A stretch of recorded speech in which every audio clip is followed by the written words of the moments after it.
Hey, this is Russ McClellan with Small Towns Unscripted, and today we're not in our normal place. We're at Seelo Cellars. A lot of you guys, like me, probably pronounced it Seelo, but it's really Seelo. The I's are E's. Seelo Cellars, and they were nice enough to let us do a podcast here today for Small Towns Unscripted. I gotta tell you, this has been the Lakeside School, I think, since like 1929 or something. In fact, a lot of our guests on Small Towns Unscripted actually have talked about people or have gone to school here when they were in elementary school. So what they've done inside is now a winery, tasting room, restaurant, bar. They're doing an amazing job. The other thing you might be able to see, but up on top, you can see a beautiful view of the lake with the rooftop dining. The wines are spectacular. They have their signature wineries in Snoqualmie. I highly encourage you to come out. This is on West Wooden Avenue. In fact, my office is right down the street. We're almost neighbors. Great people, great location, a restoration of an old, iconic historical building, the Lakeside School, and we're very appreciative. So anyway, I wanted to say thank you to Seelo Cellars. Hi guys. Hello. Welcome back to Small Towns Unscripted for the 174th time. Or 17. One of them. Desiree, you're back from Ireland. I am. I'm envious. Happy to be back. But I love you, so it's okay. Amazing. Thank you. I love you too. You had a good time, you and Frank. We did. Frank said he drank a Guinness for me. A few. Nice. Yep. That's Desiree Phelps, Nicole Turner to my right. Hi, Nicole. Hello. These are also licensed agents with me at Frontline Real Estate, so that's one of the people who sponsor this crazy thing that we're doing for the community and for us. This is our guest, Larry McFadden. Now, this is going to be an interesting one, Larry, because you're like a walking encyclopedia of history. And I have a lot of information that connects the dots, that is, in the truest sense of check the DNA at the dance, this is what we're talking about. So I'm going to start in reverse, because you broke your neck. I did, in 1970, June 5th, 1 hour after school got out for the summer. A bunch of friends, we went down to Lakeview Drive-In. There was a dock behind there, and we were running off the dock into a drop-off because the lake had been purged, right? Mm-hmm. It flushed and it wasn't up yet, so we were running into a drop-off, and I was one of the poorer kids in town at the time, and so I took a dare to go off the diving board for a Coke. And I missed the drop off, hit 3 foot of water from 15 feet up. So you didn't have a Coke and a smile? No. Had a Coke and a broken neck. Yeah, no. And so I was drowning. Jeez. And Jim Ansel recognized it after I saw my life pass before me. It literally happens, at least to me. Really? And he pulled me out by one arm and one leg. If he pulled me out by the typical survivor a lifeguard's swim hold, he would have severed my neck. And you were saying off air that you hit straight on, and that's why you were able to live. Well, I was drowning. I couldn't move. My limbs could not move. My whole body felt how if your arm fell asleep or your leg fell asleep and it starts to wake up in those pins and needles, my whole body felt like that. Wow. So thanks to Jim. Because he pulled you out incorrectly, technically. Yeah, he pulled me out incorrectly, which the only way to do it. To save your life. Right. Yeah. He didn't know. No. He just knew something was wrong, and he laid me shoulders and head on the beach. The rest of me was in the water, and they ran up to Lakeview. Tim Jensen ran up to Lakeview and called the police department. We didn't have 911 then, of course. Mm-hmm. And then my mom showed up. She kind of knew something was wrong, put her hands behind my neck to support it. Mm-hmm. And then Andy showed up in his hearse. This dark maroon hearse with a red bubble on it. And we had it, and if you haven't seen Andy and Kevin Precht on Precht Rose Chapel, had talked about on a previous podcast that there was no ambulatory services. Right. So they would call Andy Precht, and now you were one of the people That's right. he took to the hospital. Yeah, and he had what in many people would know. I'm a retired ER nurse, and so he had what was called a clamshell, which is you don't have to pick the individual up. The stretcher actually goes underneath them and buckles underneath, like a shovel. So that was probably lucky or fortuitous for you as well. Like, the more you move in that situation, the more likely you're not going to make it.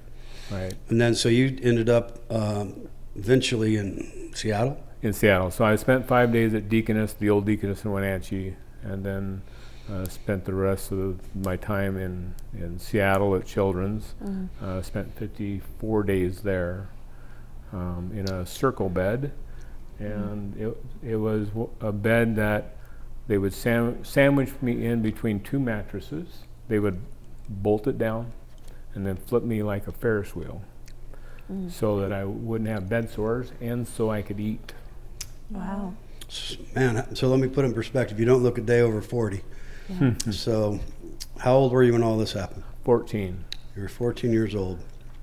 What's it like, if you can remember, at 14 trying to stay still for 59 days or whatever? Yeah. Tough. How'd you do it mentally? Do you remember? To stay still? Yeah, just your mind, like to not go nuts. You know, I think it's just, first of all, when you're of any age below about 40, you think you're invincible. Yeah. And so to stay still, when they told me to stay still, you know, back then you just listened to everybody who was authority. You didn't question it. And they probably didn't sugarcoat it either. You want to die? No, that's right. You want to die, move. That's right. Wow. Yeah. Well, that's quite and did that have something to do? You said you were an ER nurse or EMT? I was 25 years here. 25 years? Did that have something to do with that? Well, later on in life. So I first went to college in my teens in Port Angeles. I was going to be a school counselor. And after my 2 years, I said, I'm going to take a year off. Well, that's the mistake. You don't take time off from college because you never go back. So then that put me in the family business. And then my dad died from bacterial meningitis down in Palm Springs. And Marion didn't want to carry on the business by himself. Your dad's Kenny. And Marion McFadden were brothers. My uncle. And then the business is Max Tire. And for those that are my age, we were talking about this as well. Max Tire had a hell of a Little League team. That's how I know them. But they serviced all the orchardists. That's right. In the valley. I mean, I remember that was a staple. Yeah. For years. Yeah. And so so when my dad passed, Marion didn't want to carry it on anymore by himself. So he sold it off. And it's the only real job I had my entire adult life. And after about 30 days, I said, well, can't be any poorer than I am right now. So off to college I went. So I got my nursing degree at 36. Oh, wow. And then 25 years here in the Chelan Hospital. Yeah.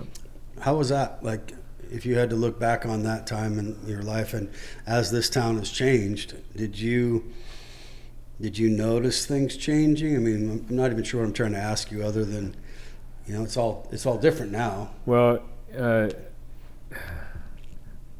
when they were building the new hospital, Dan Winship and I, we used lead to fish with, lead weights. We made our own lead weights. And we would go up after construction hours and steal lead belts. We'd put them down our pant legs. Allegedly. Yeah, allegedly. And walk home from there 3 blocks and with these lead belts that we were going to melt down that they used in the x-ray room to lead the walls, right? But, you know, the healthcare certainly changed over the years. Back before there was very little policy and procedure to where now there's whole classes on policy and procedure. When if you were anybody in the hospital on any given day in the 70s, 80s, and 90s, you're on the radio. There was a list. Who's in the hospital today? That's right. I do remember that. Wow, really? Yeah. I didn't know that. Yeah. Second cup of coffee. Well, what's HIPAA? That doesn't mean nothing. That's right. That's no right. HIPAA. And then HIPAA raises its ugly head. But, you know, you didn't have much privacy back in those days. even if you wanted privacy. That makes sense. You know, I think we talk a lot about the party lines that and the switchboards. So Right. hell, everything was free game anyway. Yeah. You know, all the calls. I'm certain a lot of the old people around here, I'm not really quite that old, and I'm not Jim's age. But, you know, our phone number is 38J2. Yeah. You know, and Max Tire line was 119. So 73951. yeah, That's it. 3260. So Yeah. My dad said that's nothing. Ours was 2 longs and a short. yeah. Well, I remember when we went dialing, and initially you only had to dial either the 2 or the 7. Right. And the four numbers, yeah. That's So what we remember too. Yeah. yeah. It's great. You could remember everybody's phone number that way. Right. It's Yeah. just a little bit. Yeah. Nobody hardly remembers any numbers anymore. No, I don't even know my kids' cell I know. numbers. So, you know, the thing with the hospital and how things have changed, the thing that's changed, in my view, healthcare the most was electronic medical records. It was touted as you're going to do away with paper. Not true. And the thing that's good about it is that you can get somebody's information instantly. Yeah. What it did also do is it created an environment where you needed more people to do the same job. Technical. Because now you have A data entry type person.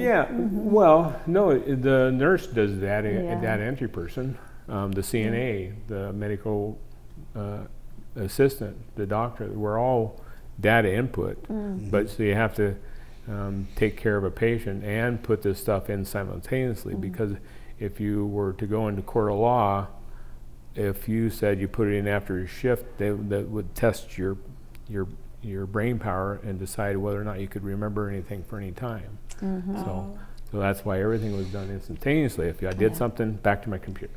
Yeah. Did something, back to my compuyer. So what year did you retire? 2018, just before the pandemic. You missed all the good stuff. I did, yeah. You know, part of it was it took me about a year to stop looking backwards, like, okay, I could do something. You know,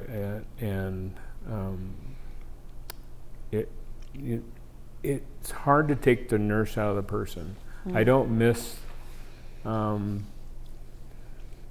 this might sound brash, but I really dislike the 5-minute nurse telling me what to do. Yeah. And one of the people when I left, Bryce Kipp is now the lead of the emergency room at the hospital. And he once said, if I could set a new life goal for you, it would become an instructor, because I was the guy who taught everybody. Yeah. And so, I would really like to tell a story about Bryce. So, back when we had the psych on the 3rd floor, and alcohol dependency, he was the nurse upstairs, and I had several emergencies in the emergency room, and I needed a compressor. I needed somebody to do chest compressions for me. I didn't have enough people. So I called him down. He had not ever since set foot in an emergency room. And from that moment on, he got the ER bite, and he worked his way through, and now he's leading the team now. Oh, good Wow, for him. that's cool. Well, it sounds like you created a strong foundation for him, inspiration. So, I mean, the connections are, we were just talking, we're in the Lakeside School, and we have a new studio today, and they were nice enough to let us do that. And you said you went to school there. I did, yeah. Mrs. Dieterine was my teacher. And now it's Seelo. Yeah. And you know, I had to walk in, look, and the stage is still there, and the kitchen was at the other end, kind of where the bar is, and it brought back a lot of old memories. Well, you were telling us off camera about the stage that Well, you had a play here with a bunch of people, Yeah. names that people would know when you were Yeah, younger. so Robin Lee, people from Manson would know Robin. She created a play, and myself, Bub Watson, Andy Griffiths, Bruce Jones, and Pat Kelly. That is quite a crew. Was it a comedy? Well, it was funny. Yeah, and you know, I was saying, you know, on one of the Griffith sheds out in Manson, they had a picture of Barney Google, which was a cartoon character. Snuffy Smith. Yeah. Same. Yeah. Yep. And so that guy kind of got worked into that Oh, play. good. Yeah. So that was probably the last play performed on that stage, and this was in the probably mid '80s. Yeah. So you're high school? Or No. it was like an adult. Because what year did you graduate high school? Me, 74. 74. So, yeah, so they were already out of school as well. So you were a little older than them. Yeah. Yeah, you told a story that allegedly you were old enough to buy beer, and allegedly you'd leave the beer in the truck, and allegedly they might steal some of that beer, but you would never give it to them. That's correct. Allegedly. Yeah, I didn't furnish the money either. Yeah. It was Just- given to me by somebody. Yeah. Yeah. Just happened to fall in your lap. A And you're like, fortuitous- thank you. I'll go buy beer. It's a For magical myself. beer truck. The pickup point was typically Company Creek Pizza. Allegedly. They weren't involved in any heist. Yeah. So I'm going to read this, guys, because All this is right. funny. I mean, I can't keep up with all this. Your parents are Kinney and is it Buscella? Bucille. Bucille. Yeah, it doesn't look like that on paper, Yeah. but that's Kinney and Bucille, and her last name was Gordon. In fact, McFadden. So Reva McFadden Lepley was married to Elmer Lepley, which was Bill at the auto parts store. Bill Lepley. right. Now, the auto parts turned into. Is it still there? Is it like the Napa or the? Yep. Yeah. So Jerry from Jerry Auto Part also bought that building. Oh, Yeah. So he's your cousin. Gina Lepley is your second cousin. Pat Beretta of Manson is your cousin Yeah. from the McFadden lineage. Yeah. You are related to me Yep. via my dad and your grandmother. No, my dad and my grandmother Daisy Grimes. Right. And her maiden name was Bellew, Right. Bellew, and her mom. So my great grandmother was Myrtle McFadden. And Myrtle that- Ivy McFadden. and was she? Oh, that was my mom's side. That was Thomas. So Trevanion. Myrtle McFadden was my grandma Daisy Grimes' mother. Right. And so how did that work back to you? Because Oh, Myrtle they're- McFadden. Right. So Trevanion was their parents. So Myrtle is related to your dad, My grandpa, Charles Art McFadden. and they were brother and sister. Uh-huh. Well, there you have it. And you so have it. your mom, your grandmother, my dad, Marion, were all born in Ralston, Oklahoma. Wow. I loved your line in there too. You talk about Okie Flats Okie Flats. out in right? Manson, Where we grew up, yeah. you know it's There's a reason it's called it's Okie a Flats. reason it's Okie Flats, and Yeah. you enlightened me on that by Yeah. saying they moved out there to be near family, and they were all from Oklahoma, and Yeah. a lot of us don't even know the name of that road. It's just Okie Flats. That's right. You know, like That's right. It's like Washington and Barkley Yeah. Huh? at the bottom, Yep. right, and that's the Yep. flats. Yeah, and that's Flats. Yeah, exactly. Yeah. So then, your mother was born a Gordon, Joe Gordon, and your grandmother was born a Heading. Her grandmother at the Heading Ranch was 20 and a half miles up the Indiat River Road. Your great-grandfather, Charles Heading, homesteaded the property in 1895. Correct. That's the one up the Indiat. Right. And we still have the homestead document signed by Teddy Roosevelt. Wow, what? that is cool. That's very cool. Yeah. He rode the rail car from Indiana at 16 to get here. 16. Wow. So at 16, he's back in Oklahoma or somewhere, right? Indiana. Indiana, right. Uh-huh. It says, and then he just decided, to hell with this. I'm heading west Yeah. at 16. That's crazy. Different times. Yeah. So Dan Gordon was your great uncle, and that's the bridge. The new Right. bridge was named after your great uncle. So And Joe and Dan were twins. Most people don't know that. They were twins. interesting. And then his daughter Deanna Gordon had 3 children: Doug, Shannon, and Shelley. Shannon was married to Steve Byquist, Right. Oh, So So that makes the Bike Whisk kids my third cousins. right. see, we And then are. it gets better. Then Dan's son, Bub Gordon, was known by many as owning Uncle Bub's. Right. And the Remember mirror Uncle room. Bub's? No. Yeah, my parents. And the Mirror Room. Right. So What's the Mirror Room? that was the dance there and the bar. The bar that Yeah. was It in was- the Uncle Bub's? Yep. It was surrounded by mirrors. Yep. Yeah. Well, there you have it. If you talk to Chris Raines, he would be walking into where the mirror room was. Because that's Up where, there. is that the Sabato, no? building Yeah. that Sabato's in? Yeah. I got you. So then, We are confirming so many stereotypes about small towns right now. I'm telling you. the Dan Gordon Bridge is named after him, and he was one of the political connections and had the determination and desire to get the second access into Chelan, because at the time there was just one bridge. Correct. What we call The the The old old bridge, bridge. Right. and the new bridge Right. is the Dan Gordon Right. Bridge. Right. Yeah. So the new bridge is the Dan Gordon Bridge, right? Yeah, yep. Correct. And so who would have known, we were talking about this, like, fast forward, we make it a one-way, and now there's, like all controversies, there's a story on both sides, whether that was a good idea or a bad idea. Correct. But at least we have two access points, so That's we can right. have this debate. Yeah. Yeah. Yes. Yes. Wow. And then it says Kenneth Doc Gordon was married to Bertha Peg Fellows, Right. and Gordon and their sons Dick and John, who are deceased, right? Dick is alive. Dick's still alive, and he here. lives in Chelan still. He retired from the Forest Service. Okay. Oh, wow, cool. And then Peg's sister is Esther Courtney of Stehekin. There you go. There's So you the gotta other tie co- it into so, Stehekin so somehow. You really have to check the DNA at the dance, Yeah. buddy. I'm telling you. I'm telling you. Yeah. So there was a gal who Mestea Johnson, who was a Medicare in town, and we always used when we would get some new person in the ER, a doctor, or nurse, or something, and I would go, "You want to know something? What?" Her aunt is my aunt, but we're not related. Because Mestea was a Courtney. Gotcha. Well, now they know why Ancestry.com There we Yep. can be entertaining at Christmas dinner. Yes. Yeah. Crazy times, man.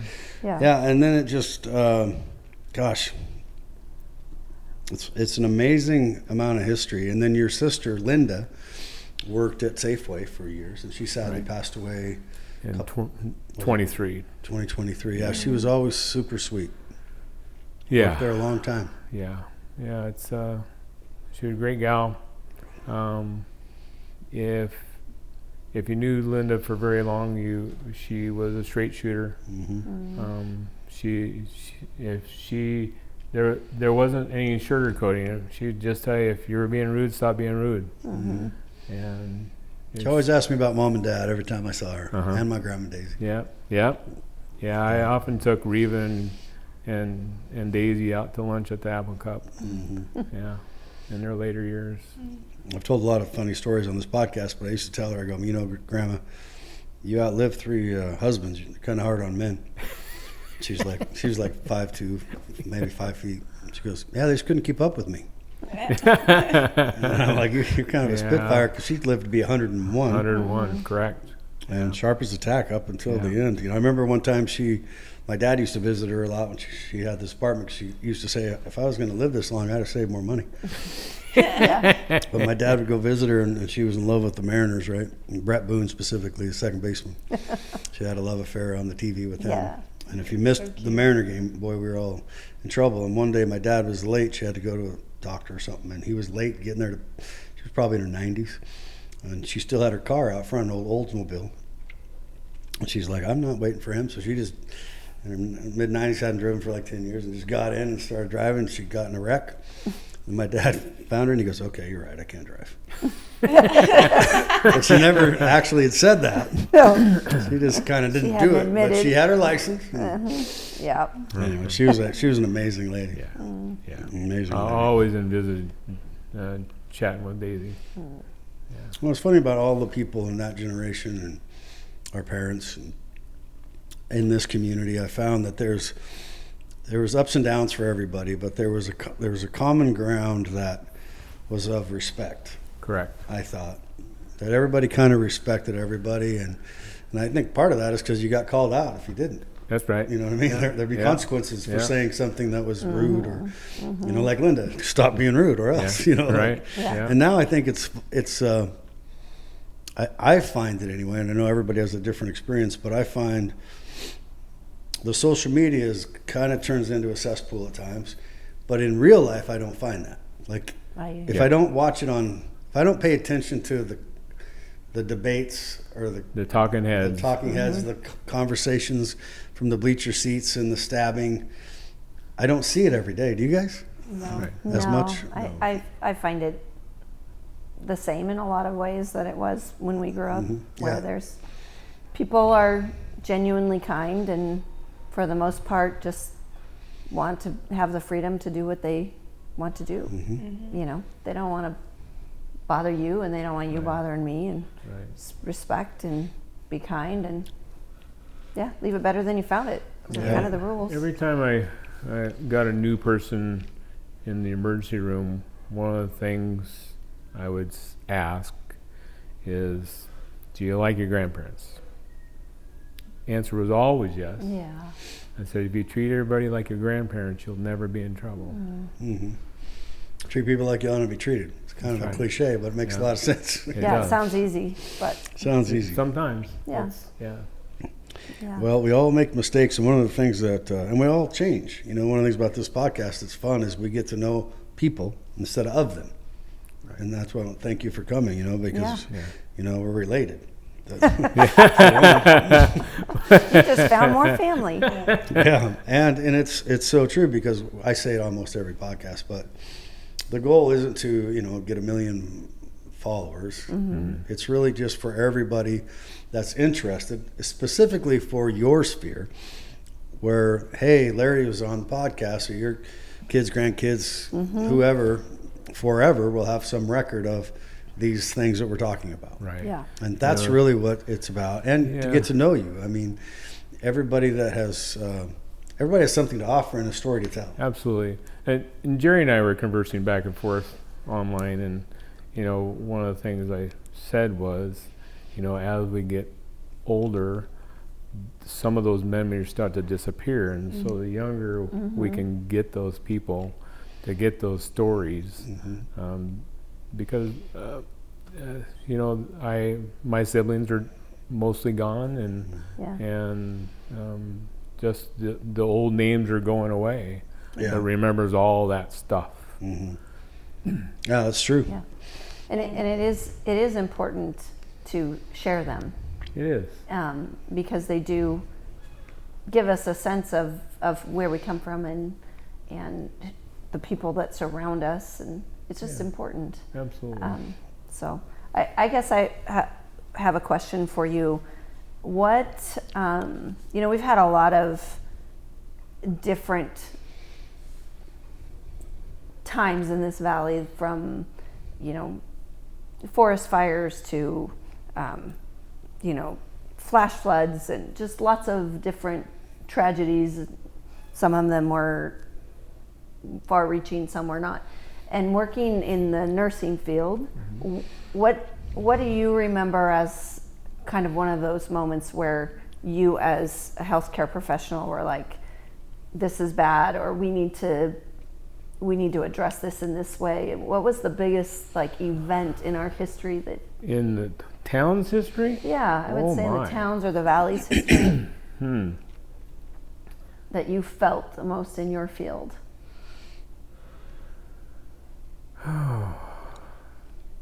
You know, I'm going to go way back to when I was just barely a newcomer to the ER. And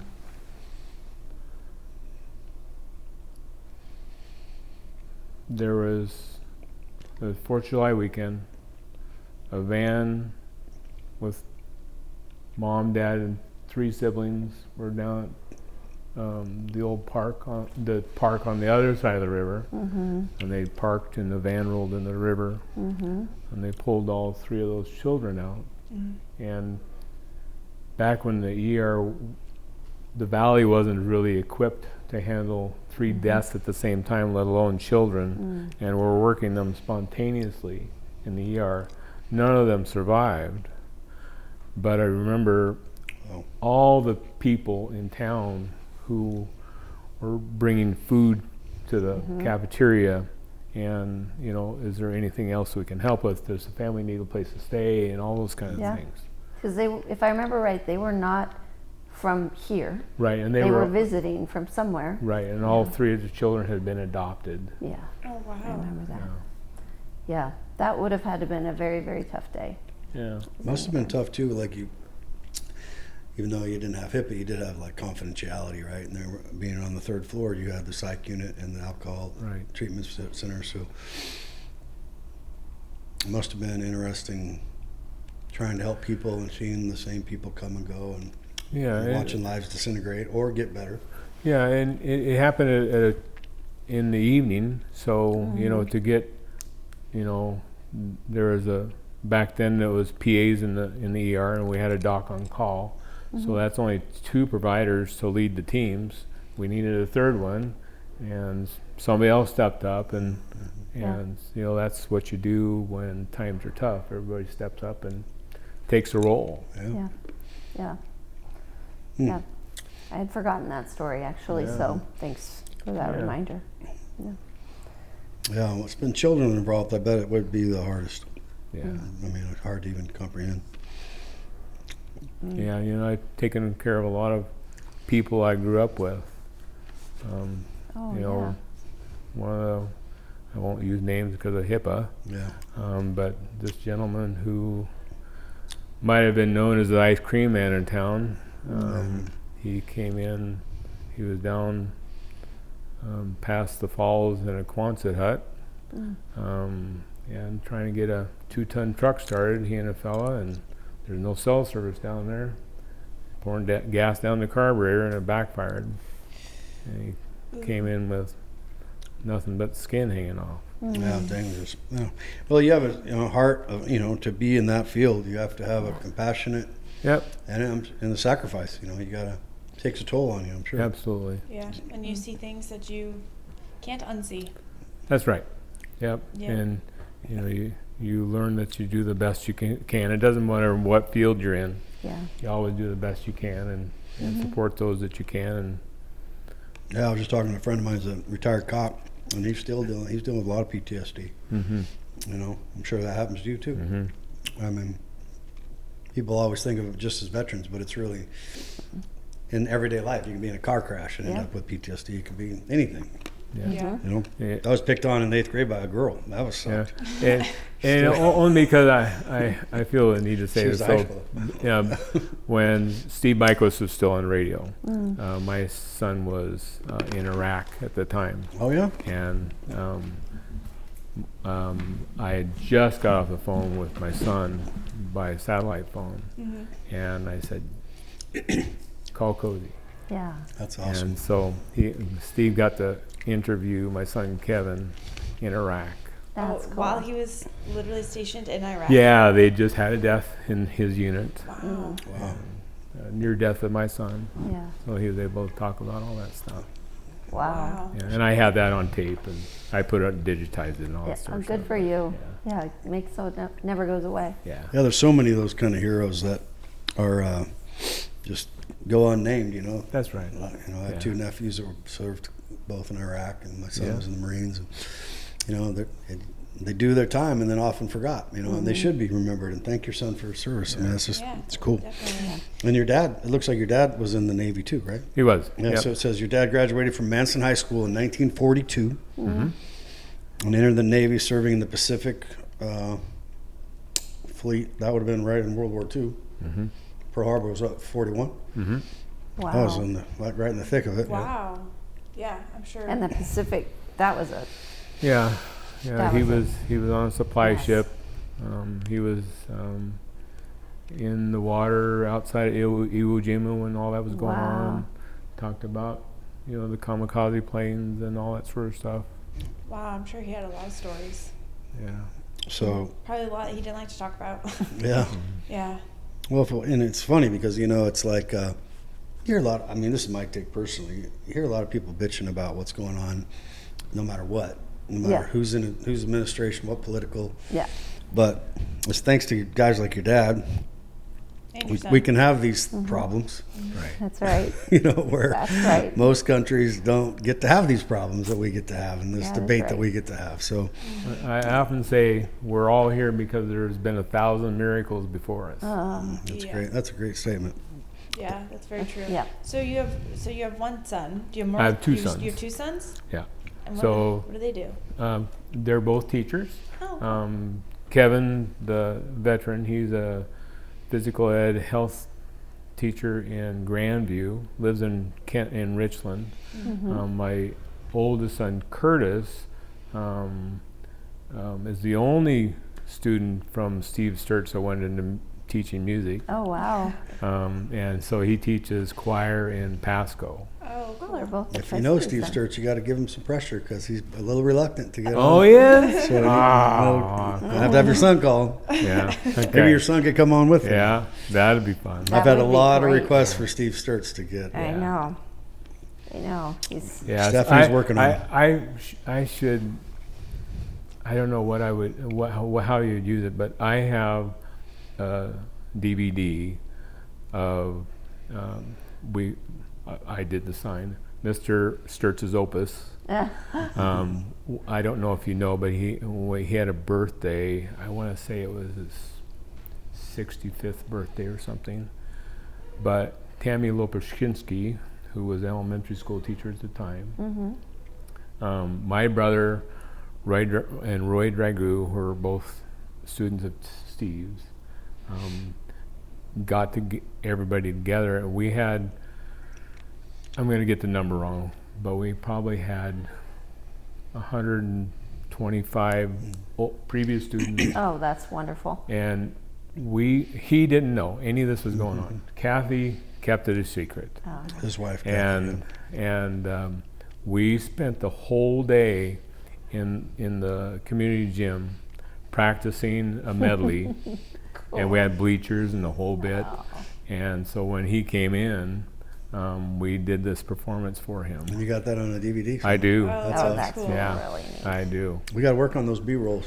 Yeah, we do. We haven't quite graduated to having the B-rolls edited into the podcast.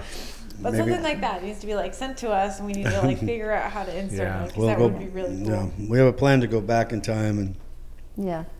and you know, like some of the things that people have said that are like the school bus going in with Bob Watson. Right. you Right. know, and then the videos from YouTube that could have been. People don't know what that is that are listening. So incredible, like just sad Incredible. Right. and yeah, that would be a good one. Like be fun. Yeah, that would be fun. He had an amazing effect on kids. Everybody I talk to wants me to get him on there. Yeah, he was. Yeah. peer pressure, You know, peer pressure. if you, you know, he was the second home. You know, he, and I don't know how Kathy did it and raised two children at the same time. But, you know, if you were having a bad day, Steve would make it better. Wow. But he had consequences. I remember, That marching band was intense discipline. yeah, That's what I remember. I remember in choir, no, it was in band. I used Jerry Sines' mouthpiece to see if I could play a reed instrument. I was playing a trombone, and he lost it. Don't share mouthpieces, you know. And so the next day, I had to come in prepared to sing 12 verses of Jingle Bells. That was your penance. Yeah, it was. You didn't write on the board. You had to sing a song 12 Yeah. times. Yeah. 12 verses. That's a lot of verses. Yeah. I didn't know Jingle Bells I had didn't that. even know they had that many, but I found them. But you found them. Good for you. Yeah, probably just trying to go to bed at night, and he just keeps hearing it over and over. That's great. So this goes on to say your dad. What's your dad's name again? Kenny. Kenny, right. So Kenny owned and operated the Lake Chelan Pavilion in the late 50s and 60s. Correct. Which was the dance hall, skating rink, tavern, parking lot for the How Sound miners, and your home. Correct. Where was that located? Where Campbell's Lodge 3 is. Oh, okay. So across the street was Judy Jane Bakery, and Peter Rabbit.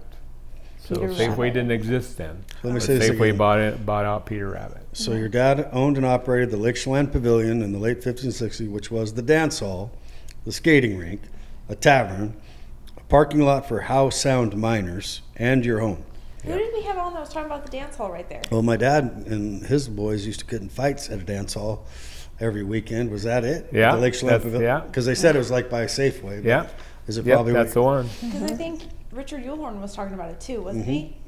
I still have the stamp that my dad used for $10 paid for parking in the parking lot for the house on Minor. What is the house-sound miners? That's what did the Holden mine. Oh, I see. Oh, That was the name of the company? so Yeah. So they park there and get on the boat and head up? Is that what you mean by parking? you know what? They would park there. So the Lady Lake used to dock down next to Campbell's, Okay.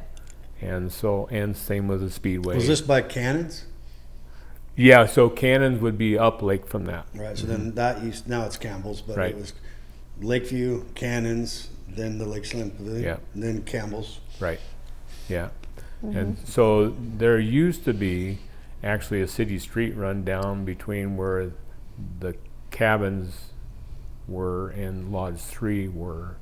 That's where the parking lot would feed into down by the lake. Oh. So you were just you were born in like you were 14 in 1970, so you were born in like 56. 56. Yeah. So you were born the year my mom graduated high school, so you don't probably remember all of that. I do remember Like growing up there? yeah, I was there until 61. That'd have been a fun place to grow up. Yeah, Right on the I was lake. there until 61. I remember, going out swimming below on the beach. But back then, Mill Bay was going full bore. And so you would Mill Bay. often have to do this to get all the bark out of the way before you go swimming because Yeah. it's all floating down lake. Yeah, Wow. yeah. I thought it was. That's interesting. Take your chances water skiing back in the day Through that, yeah, with the old wood skis. old wood boats. Old wood boats, yeah, the teak. Yeah, they have that Merlot and mahogany Uh-huh. event now. Yeah. That's really cool. They have the antique boats. Yeah, what a different time. And there's on YouTube you can go to somebody did it. It says Lake Chelan in the 50s. Yeah, Have you seen yeah, that? I have seen it. Somebody's done. I don't know who did it. Did a but great job with it. It is. It's just kind of like it's the same lake, but it's black and white. And it just, And you look, Few when less you houses. look at that video, you look around and see where everything wasn't, right? yeah. Right. Yeah. Well, it's weird, when you're right in the middle of it. This is my 35th year in real estate. And it's just weird how time goes so fast and yet so slow. And in this town, what I've always said is as many things that have perceived to change, there's like you said earlier, Des, there's still a lot of things that are the same. I mean, there's little obviously differences and the growth is different and Yes. there's a lot more lights Right. but I just had this conversation with somebody yesterday. We were talking about a short plat, and it was a client, and time is of the essence. Well, a short plat used to take 2 weeks in my career, right? Now it's 2 years to get a 2 or 3 or 4 lot short plat done, and they don't have the time to wait. And I said, well, it's kind of frustrating when you're hurt because you can't do something with your land. So there's that side of the coin. And then on the other side of the coin, that's a barrier to entry.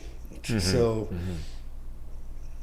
it's like this dual-edged sword where, both sides of the coin, it's good and it's not so good. Yeah. So Yeah.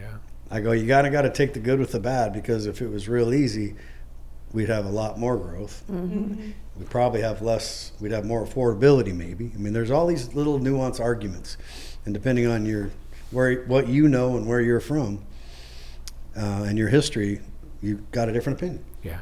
Yeah. One of the things that I hear still, and was when I was a kid, is the traffic on the highway between Chelan and Manson, and it only gets worse, right? Yeah. Those of us who live here very long, if there's much going on, you can go up over the top, but it takes 15 minutes longer. And if it's harvest time, it takes longer than that. Yeah. Yep. You're as you talk about Frank, Frank Phelps and I were in the same grade. And he's funny because you guys have lived in Manson forever. All our whole lives. And he probably has a calendar how many people in what year. Sake. How long it takes. Oh. What are we up to, like 150 or something? Oh yeah, Cars. Yep. I told him you got to stop counting the cars. They're not going away just because you're counting them. Sorry, you just got to let that go. Yeah. Talk about controlling what you can't control. Correct. You know what else is bizarre to me about people? I've sold a lot of people, this town, and a lot of my clients have become my friends, and a lot of them have moved from the west side of the mountains to here over the last 30 years, and they would commute like 2 hours one way in I-5 traffic in the rain. And they get over here, and now they're bitching about, it takes me 20 minutes to get 10 miles. That's bullshit. You acclimate quickly, let me tell you. Yeah, right? And then you get used to the 5-minute commute, and then when it turns into 15, you're like, dang it. Yeah, it takes 45 minutes to go to Wenatchee. You mean along the mighty Columbia River? That's really beautiful. You're driving 36 miles. Yeah. Man, 45 minutes. And the bighorn sheep lazily standing next to it. Yeah, it's all perception, right? It was always fun to talk to people who were in the yard for one thing or another, not emergent for sure. And they say, yeah, we just moved here, blah, blah, blah. And I go, so how long did it take you to slow down? Yeah. About 6 months. Yeah. You can't walk down and get what you want today. It does. Right. Yeah. The strange part, I had a client too that moved here, and she was a sweet lady and sweet couple, retired. But it's the lack of anonymity. She didn't understand. And I said, well, sometimes people are going to say things, like the telegraph game. You might hear something that somebody did or didn't defend you or said something bad about you, so you kind of got to let it go. It's like a fishing story. Most of the time it doesn't even really happen. And she goes, not me. I'm such a nice person. I never talk bad. And it happens to everyone. And when it happened to her, she was like, she couldn't handle it. She moved. She just couldn't handle that. Like, I can't believe old Beatrice talked about me. Like, whatever her name was, right? And I was like, yeah, well, it happens. And part of that's why we're doing this, right? Because often people just hold on to things. Yeah, and there's still community here, but it's not the way it used to be. When I was a kid, you didn't get away with nothing. Nothing. And so I remember, me and Dusty Fadley and Steve Campus, we were down at the dam, and we found a beaver down there, and we were on the catwalk. And Vic Haight came down there.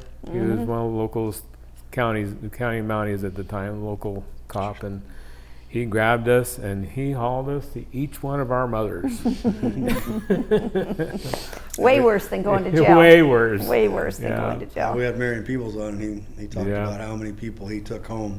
Yep, a lot of people he took home. The weird part is, like, before cell phones, what did they use, smoke signals? Because they always knew. Like, your parents knew before you got home. I know. How did that happen? Yeah. Like, they had that party line. Party line, that's right. And you brought up Marion Peebles, and I said this in some of the stuff I sent you, but Lonnie Newman, a lot of people around here, old people would know him as Tiny, but he was 6'7", and I was 5'7", a little bit less now. But back when the Chelan became the party town, Marion wanted to have traffic cops at the corner of Safeway at Columbia and the Manson Highway, and Lonnie and I were chose to be the first ones. We had the white gloves, had to go to traffic school and all this sort of stuff. But in the mirror somewhere back in the pages of history, they have a picture of me and Lonnie next to each other, like this. And with your white gloves, traffic cops. Yeah, people don't remember that if you hadn't lived through the late 70s and 80s, early 80s, even mid 80s. This turned into like mini Fort Lauderdale. It really did. On the big weekends. It really did, and we really didn't have the manpower, nor the resources between our 3 or 4 restaurants and 2 grocery stores to handle it. Yeah, I remember my dad on a Memorial Day weekend standing on our deck shooting off a shotgun because somebody was camped out on an orchard row, and he was going to make sure they were awake when he was awake. And My dad told the story that he put a double-barrel shotgun in the car window and said, "Good morning." yeah. They really didn't leave room for discussion, did What they? are you doing on my land? Yeah. We're just sleeping, sir. Yeah, exactly. And it's Well, you like, shouldn't- you not didn't- here. You Not should- here. Not here. Not here. But yeah, I mean, they're just young college-age kids coming here with literally no place to stay or Right. no plan. I think Jim, had Jim Oscarson, was a great podcast, sad podcast in a way, but he posted a picture in COVID when everybody came Oh, over the that hill, weekend. and he posted a picture of the city park in 1984 in the summer. I think it was 84, and then one in COVID, and I was like, there it is. Yeah. Because it was, Yeah. you couldn't, 4th of July. it was and packed. 4th of July in the 80s. And then they was brought in like 350 easy. cops, and I don't know if it was Marion that did that. Or, Yeah. So they, went So out no more. and touching everybody they could, and Yeah. yeah. And I they remember- started blocking off the side streets too. Yeah. That wasn't the norm. And then Yeah, all of a you- sudden it started, and- and that helped, I think. Some of the things we did then you couldn't do today, whether good or bad. Yeah. But, And the you know, kids, didn't make the town a lot of money, and Yeah. No. they caused a little bit of problems. Yeah. And Yeah. it was getting into the fraternities and the sororities. I remember that it was fun for us. We were, Yeah, I'm sure it was fun for you. Yeah, well, and I was part of the reserve force. That's why I was doing what I was doing. And I remember Marv Stalker commandeered one of our reserve officers' Ford Econoline vans. Yeah. I wish I could have him on the podcast. Right? And there was this party house going on in South Chelan, and we all rumbled in there like Keystone Cops and came out of there like Keystone Cops, and kids are running everywhere. And Cops are here! yeah. It seemed like it, and that I graduated in '87, so I was in that group, right? Uh-huh. It seemed like it was less violent to me, but maybe if it was violence, it was fisticuffs, not like weapons. Yeah, no weapons. Yeah. Right. I mean, because back then we still carried guns in our back of our truck, right? Yeah. That's true. Yeah. I mean, That's true. right? Yeah. Keith always tells a story because he lived down from the high school in Manson. Keith Allen, good friend of mine. He'd go in his loader and he'd have a shotgun and his shells in the loader, and he'd just raise the loader up.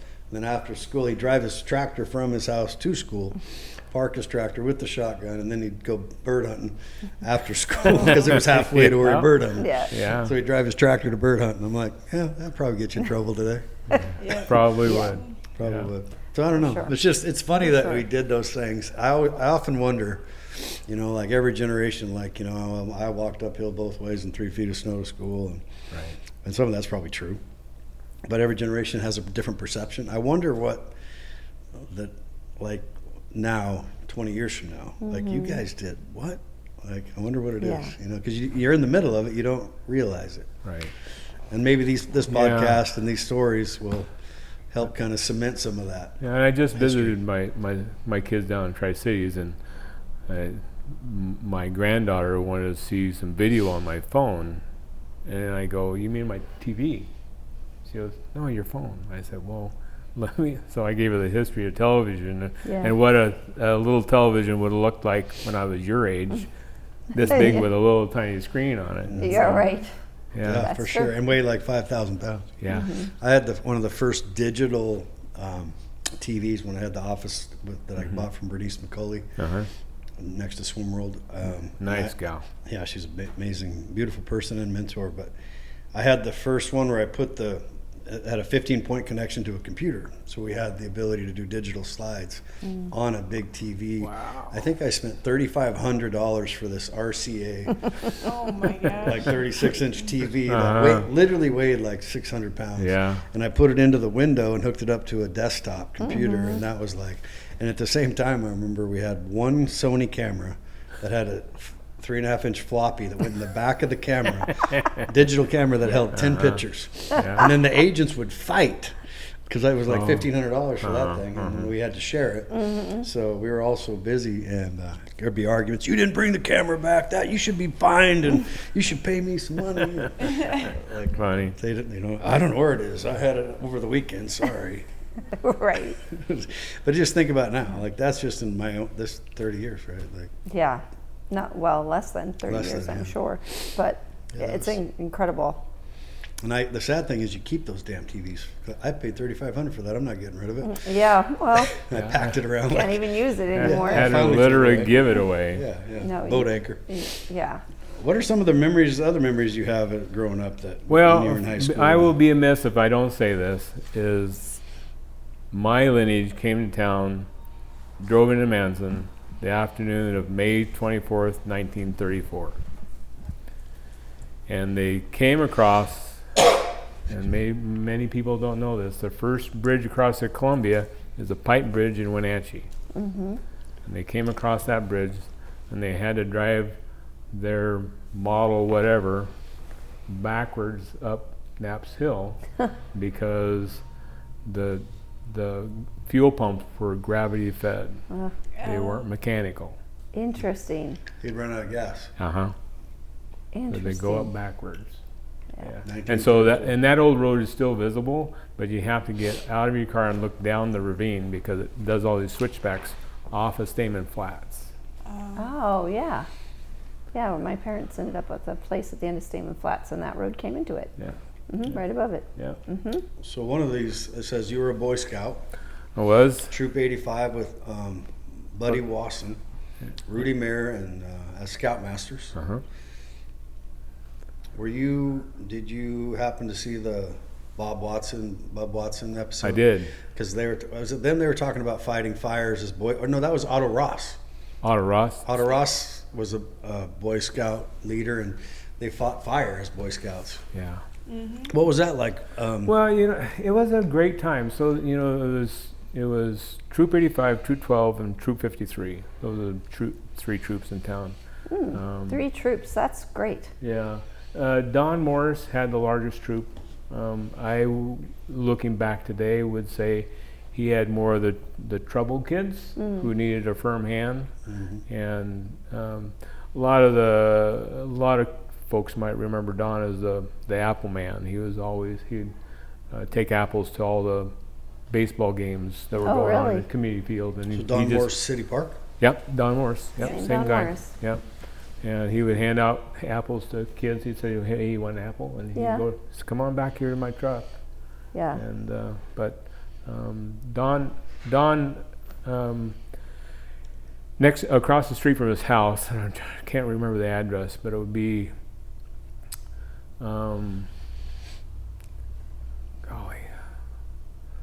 the road that goes across Wooden at the corner of Miller Auto Sales. No, not auto sales, but the rentals.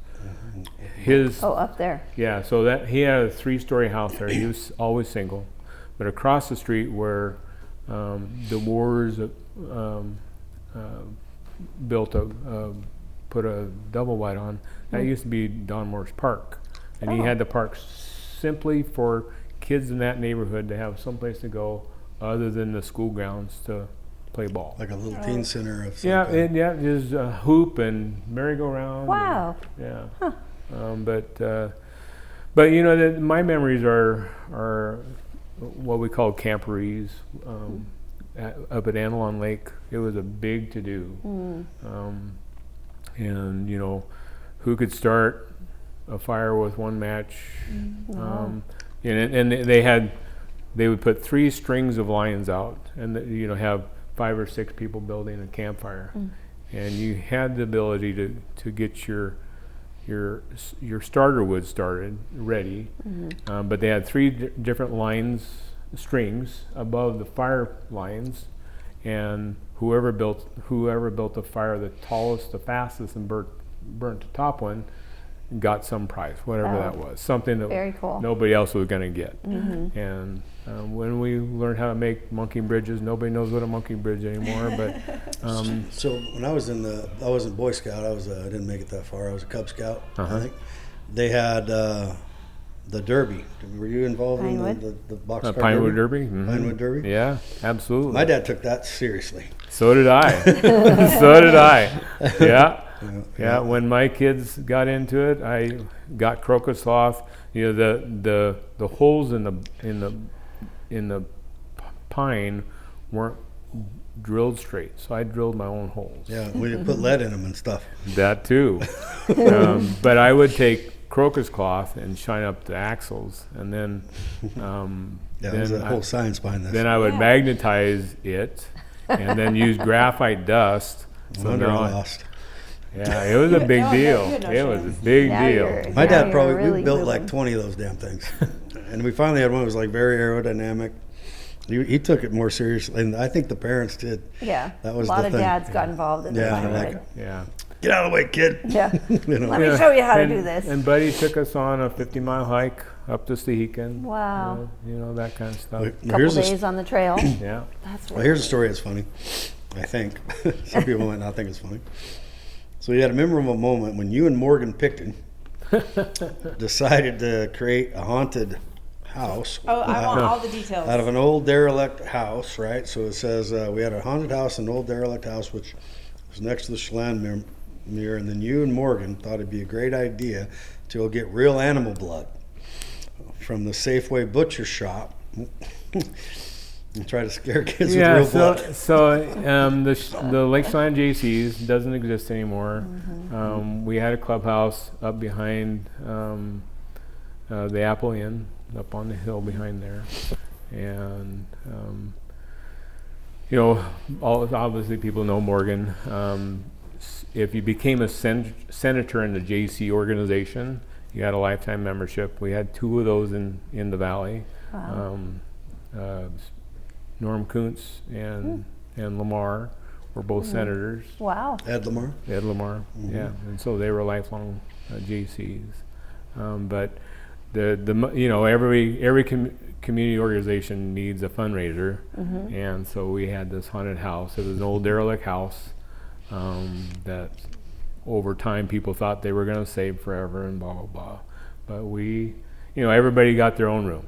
You know, okay, what are you going to do? Well, you know, Yeah. we'll do an operation room, and so that's where That's the where whole the blood came in. where the blood came in.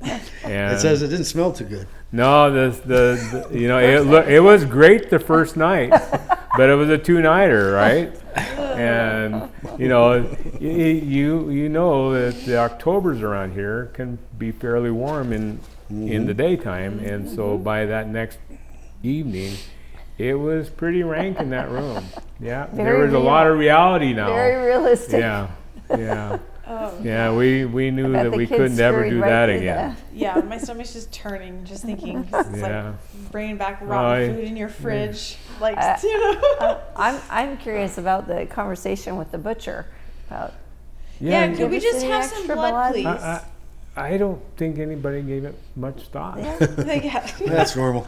Sure, Splash it for around. a haunted house, of course. Yeah, totally get it. why would we not have No, blood for this you? is a great idea. It's better than human blood. You know. Yeah. So Yep. let me get back to Marion and Margaret McFadden. Yeah, Marion is your uncle, correct, and they had 3 boys who all had muscular dystrophy. correct. That was I've never heard of that Yeah. in a family. So obviously some genetic. Yeah, so it's in medical terms, it's a dominant recessive. So it's the female who carries that gene. Oh. And so, so they all 3 had it. And Tommy lived the longest. He got to be 22. Wow. That's really hard. And so, you know, what I wrote about in there was that because they became homebound, Marion, Niall Wise, Vic Ashman, and one other gentleman, I don't remember his name, put up the first TV translator in the valley up on Slide Ridge. But which was great because everybody got it. Yeah. Everybody got TV. And the problem was they weren't sure, they weren't electronic engineers. They were just orchardists and a dad trying to do something for his kids. And so they powered this thing up way too powerful. And the next year the FCC and FAA said, you got to turn that thing down because the airplanes, the passenger liners were homing in on that signal as an airport. We should land on Slide Ridge. That'd be a problem.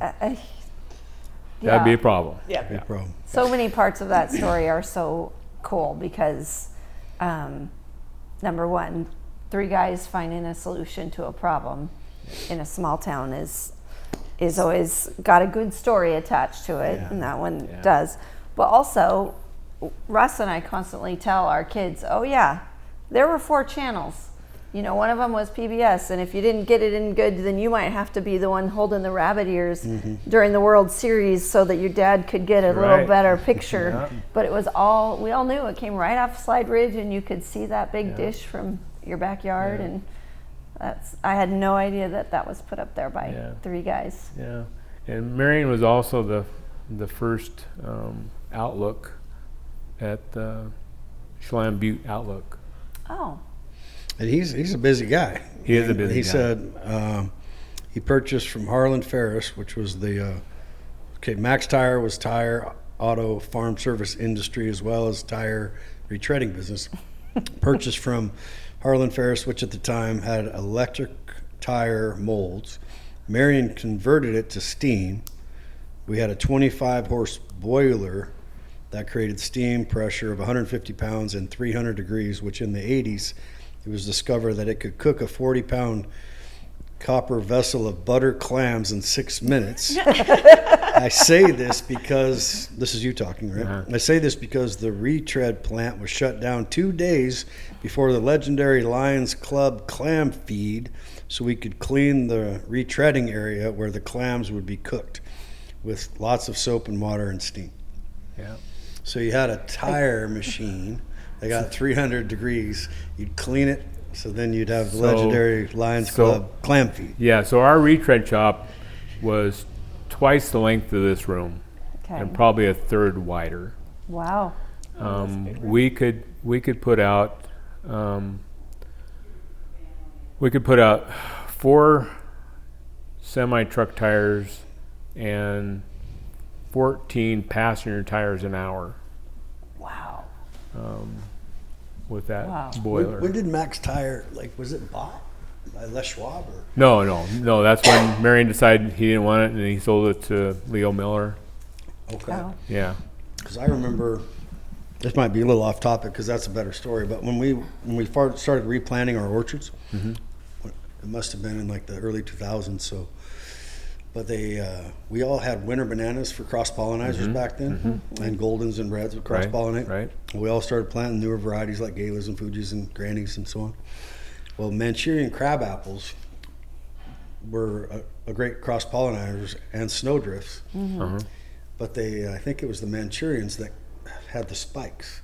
And so winter bananas didn't have that problem. So when you'd prune, always flatten your tires. So I often thought if I was a tire company, I'd have really promoted those Manchurians. Because you guys had to come up to our orchard. My dad was pissed every time I'd mow. He goes, hey, you're not supposed to run over those. I go, how do I know? I'm doing 40 miles an hour. I got to get to the lake.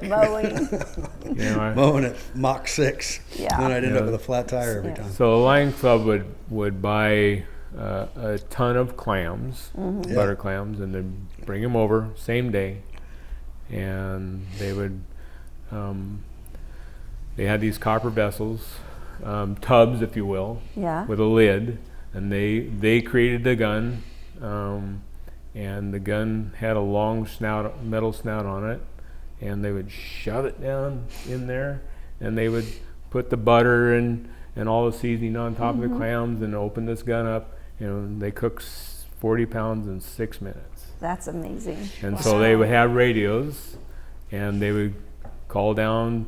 So it was in the bottom of the eagles where the feed happened. Yeah. And whenever they needed more clams, they'd say, "We need more clams," and they'd cook up another couple tubfuls.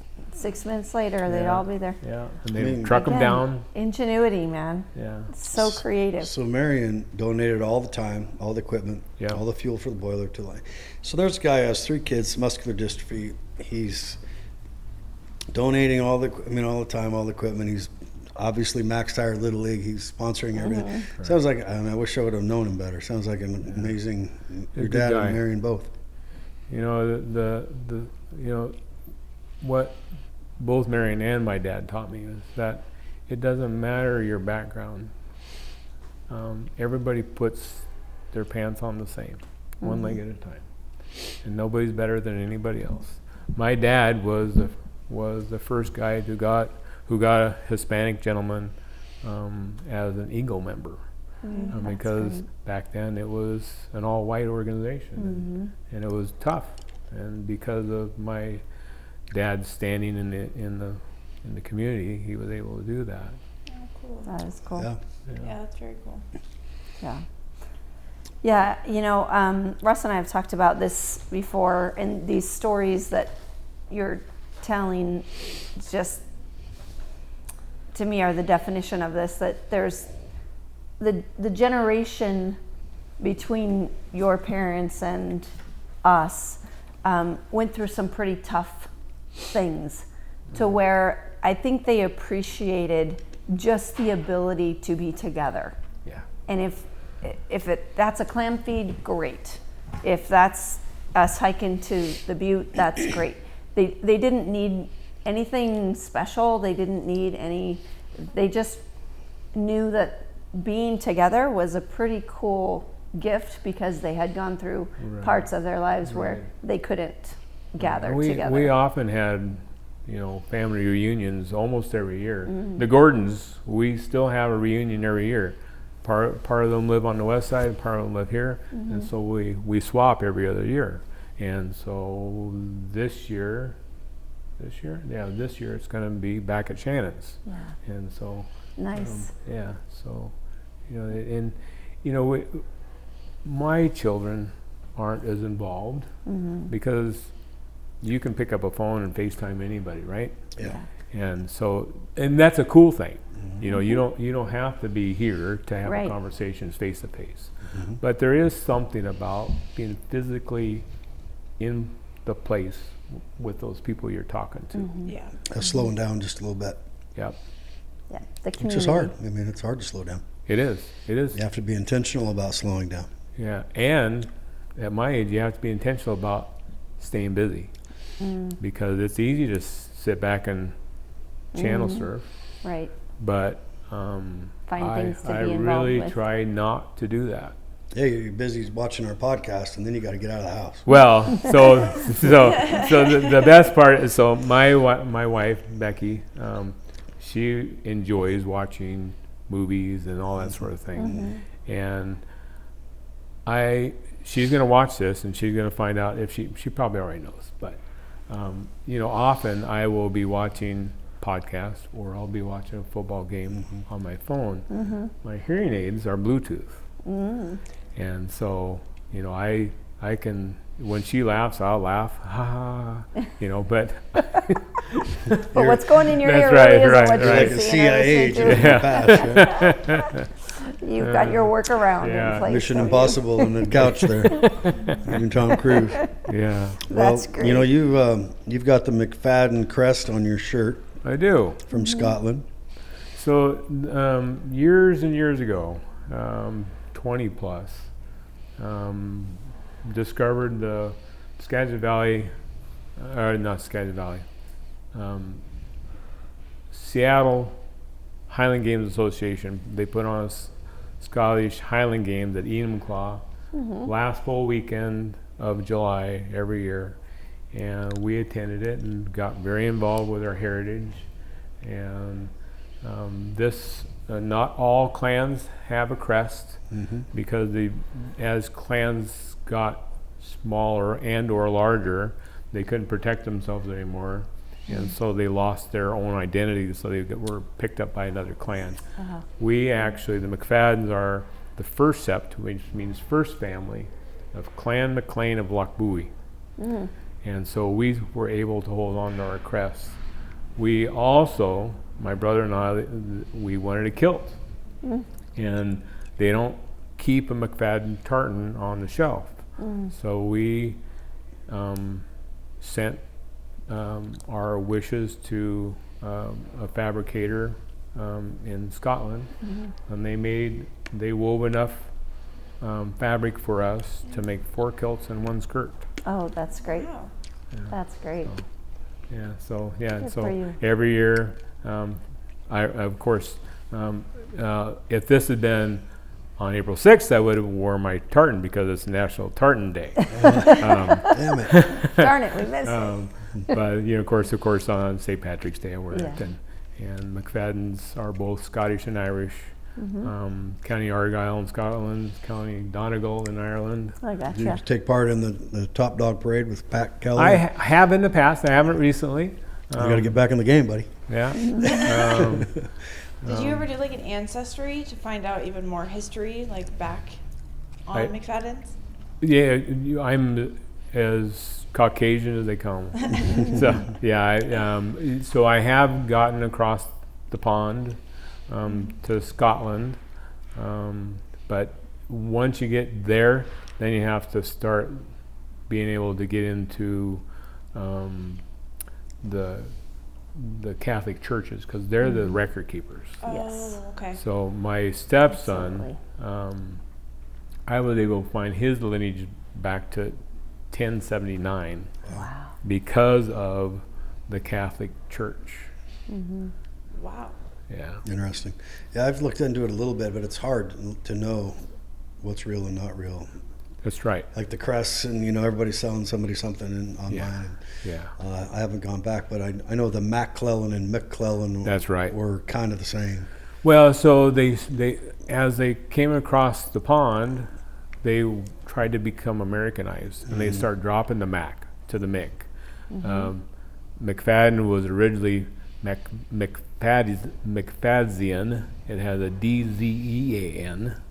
Doesn't is that clan of like Mac? Yeah, is son clan- of. Son of. Son and of. O'Brien is son of, or O and clan of, son of, something like that. Yeah, so Interesting.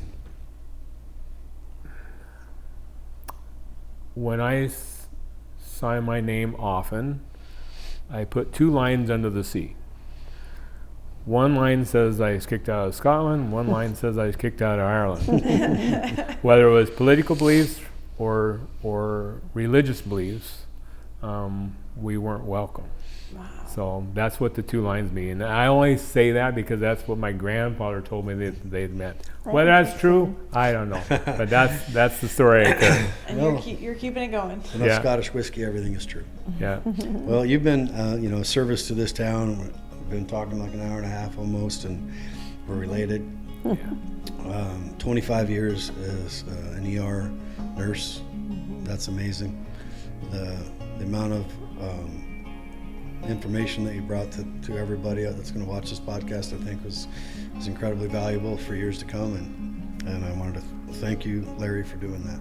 You're welcome. Thank you for having me. Yeah.